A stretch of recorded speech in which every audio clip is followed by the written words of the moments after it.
Welcome back. In today's video I'll be showing you how to change the canvas size in Adobe Photoshop.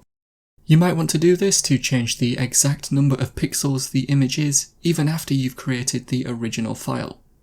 You will be able to set the height and width just like you did when you first created the project file.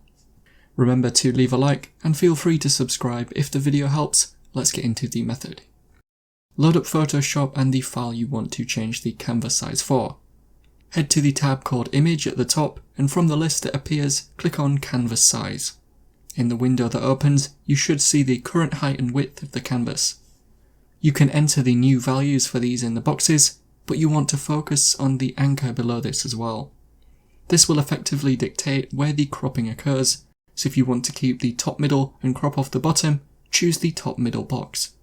You'll get the hang of exactly how this works by trial and error, as you can easily undo the changes by using the keyboard shortcut of Control or Command on a Mac and the Z key. And so that is how to change the canvas size in Adobe Photoshop. Click the card on screen now to watch a video of mine showing you 10 easy ways you can speed up your Windows PC.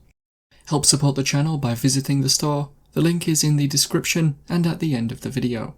If you have any questions, then let me know in the comments below, and if you did find today's video helpful, remember to leave a like and feel free to subscribe for more tips in the future. Be sure to stick around to see some of my other videos that you might be interested in. Thanks so much for watching, and I will see you in another video.